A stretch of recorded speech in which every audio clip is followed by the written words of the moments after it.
RN బాబు మారకపోతే EC మిమ్మల్ని మార్చేస్తుంది అన్న సంగతి గుర్తుపెట్టుకొని ఇక ఒక ఇంట్రెస్టింగ్ ప్రమో చూశాను నిన్న గుంటూరులో. నేను ఉండగా ఎవరో మిత్రులు పెట్టారు. ఆ ప్రమోను ఒకసారి మీకు చూపెట్టి దాని మీద కాస్త విశ్లేషిద్దాం. ఇది వివేకానంద రెడ్డి గారి బయోపిక్. ఆ సినిమా నెట్లో 22వ తారీఖు రిలీజ్ అవుతుందని చెప్పి ఇందులో వచ్చింది. అది చాలా వైరల్ అయినట్టుంది నిన్న. కేవలం 2.5 నిమిషాలు. ఒక్కసారి మీరు కూడా చూస్తే దాని గురించి మనం మాట్లాడుకుందాం.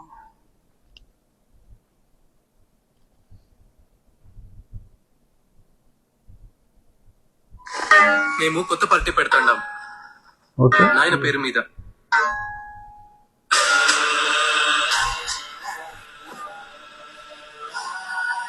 నాయనకు నాకు రాజకీయ భవిష్యత్ ఇచ్చింది కాంగ్రెస్ పార్టీ.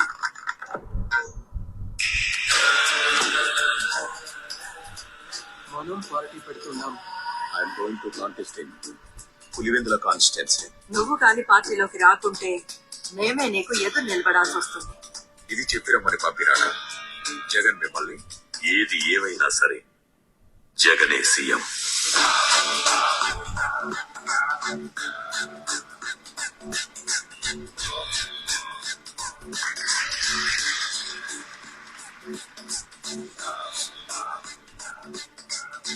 ఈ దెబ్బతో అయిపోవాలి వాడు. అడిగి పని చేస్తారంటావా? దస్తగిరి కదిలేకపోయినాడు. హోటల్ తీసుకొస్తున్నాడు. ఎప్పటికైనా వాడికి సరిపోటీ నువ్వే తండ్రి.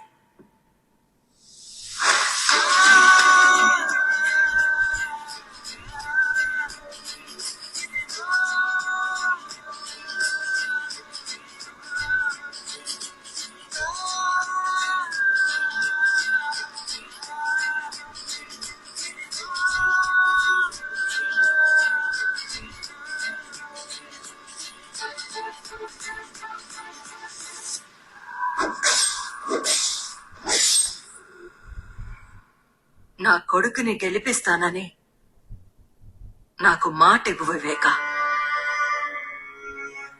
మన వాళ్ళతో కలిసి ఉండమన్నానే కాని ఓడిపోమని కాదు నాయన. నువ్వేం చేయాలనుకున్నావో చేసేయి. నేను సీఎం అవ్వాలి అంతే.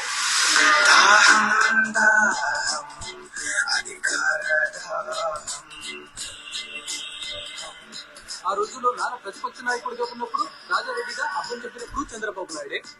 మళ్ళా నాన్నగారు హెలికాప్టర్ క్రాష్ లో చనిపోయినప్పుడు అసెంబ్లీలో అన్న మాటలు చంద్రబాబు నాయుడు గారే. నా మీద దాడి జరిగినప్పుడు చంద్రబాబు నాయుడు గారే. ఇవాళ చిన్నాయన మీద దాడి జరిగిన నేపథ్యంలో ముఖ్యమంత్రిగా ఉన్న వ్యక్తి మళ్ళీ చంద్రబాబు నాయుడు.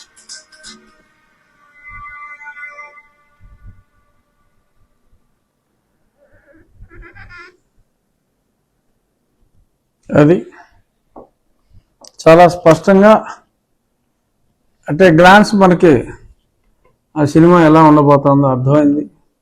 చాలా క్లియర్గా మరి తెల్లవారుజామున అంటే ముందే చెప్పారు, సిబిఐ ఛార్జ్షీట్లో ఉన్న మ్యాటర్ ఆధారంగా తీసిన సినిమా ఇది, no other freedom is taken అని చెప్పి మాట్లాడారు చాలా స్పష్టంగా.